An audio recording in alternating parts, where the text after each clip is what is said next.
Hello everybody. Today we're going to be taking a break from the projects that we have been working on. A lot of them, they also still need parts. The Rocky Mountain, still I need some drivetrain bits. I'm still need to order, because of the holidays I forgot to order the parts I need to rebuild the fork. The Kirk, turns out I didn't have white shifter housing, so I have that on order. So once all that stuff gets in, we'll get back to working on those projects. But today I thought we would do something different. I put out a post on my Instagram looking for video ideas because I have a goal of doing a video every Sunday this year, and somebody asked what to look for when purchasing a vintage mountain bike. So I thought I would break this down into a few smaller videos just going over certain topics. And so today we're going to talk about purchasing aluminum frames. Now, some of this stuff is going to go with steel and tie, but a lot of these things are much more common with aluminum frames. So for sure, when you're looking at aluminum, these are things you're going to want to be looking for and be cognizant of when you're purchasing a bike. Because of that, when I go buy an aluminum bike, and because I've obviously purchased a lot, which you'll get to see, that do have damage, I bring a few things with me. I like to bring a rag and some cleaning solution so that any of the dirty spots I can clean to get a better view before I purchase the bike. And then the other thing I bring with me is knowledge from mistakes of buying bikes that I thought were fine that are cracked. So I'm going to pass that knowledge on to you. We're going to start with this Manitou HT. These are super cool bikes, but they are prone to cracking in the head tube. And so that is where this one is cracked. But you'll also see right here, there's a dent. Dents are for sure something you want to be aware of when you're looking for a bike, but they are not the end-all be-all. If this bike would have just had this dent, I would have felt totally fine riding this bike and or even selling this frame to someone. Obviously, the description would have to say that there's a dent in the top tube. Anytime there's dents in frames, I prefer to sell those locally, just so the customer can look at the damage. And aluminum has a fatigue life, so think about like bending a pop can. Sooner or later it breaks.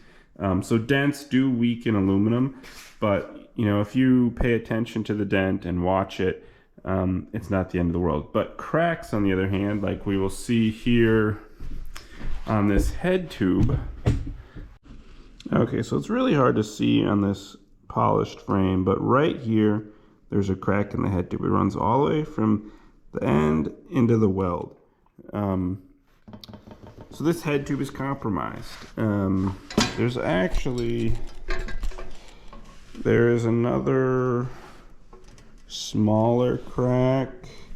But you can see it's all the way through. I don't know if that's going to focus, but it is all the way through. So this head tube on this Manitou is compromised. So I pulled on another cracked frame. This time it's a Schwinn homegrown.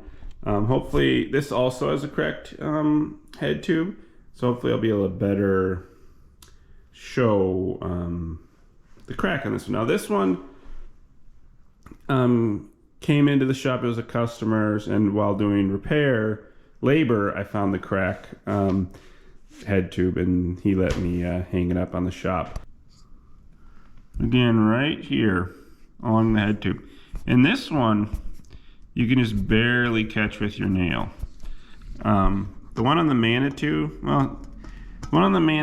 it had a really big ridge, but you'll want to, and this crack goes all the way down to here. So it is pretty long.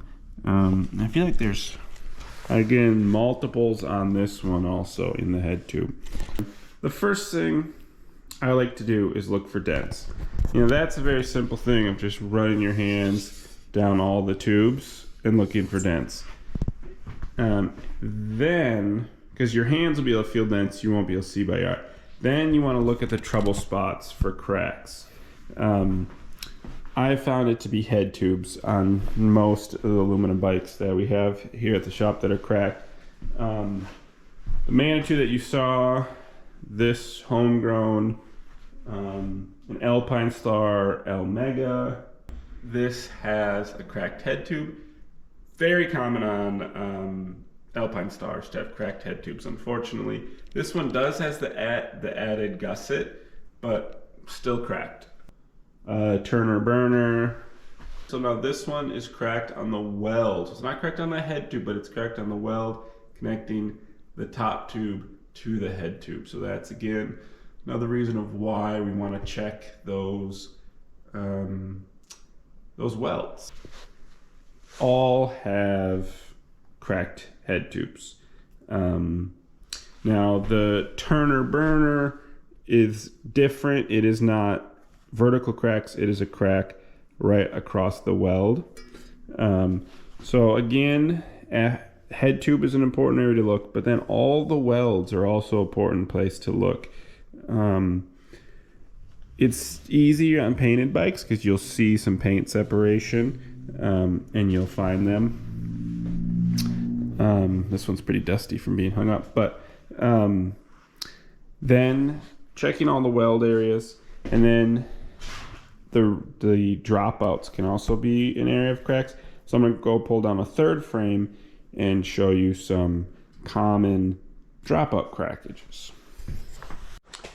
Okay, so the third frame we're going to be looking at today is a Yeti, and this one, unfortunately, is also cracked. It has, and this one we're going to be able to see because it is violent. All pretty much 90% of the way around on the dropout. So again, when you're purchasing an aluminum frame, this one slipped by me. The bike was dirty, obviously had wheels on it, and drivetrain, and I just didn't get a clear view of in here, and it just slipped by. So I've learned through multiple purchases of frames to be very observant when I'm searching through them. So first, check for dents, and then just start at one end of the bike. Start at the front of the bike. Check the head tube for cracks. Check the welds. Move your way back. Check the welds up here. On aluminum bikes, they can also crack from being over tightened with the clamp, seat post clamp. So, it's not uncommon for there to be cracks coming down out of here from that, or around the welds from those cases. And then you just work your way down to the dropouts and to the bottom bracket. This is a good example too. This frame has tire rub, and it's pretty deep. So on an aluminum bike, it doesn't take long to start wearing tire rub into your chain stays. This is also a worrisome amount of chain rub. I didn't notice that until I cleaned the bike. These tubes are only so thick. I don't have an exact measurement, but I mean, this is a big divot. So that is something you want to look for too.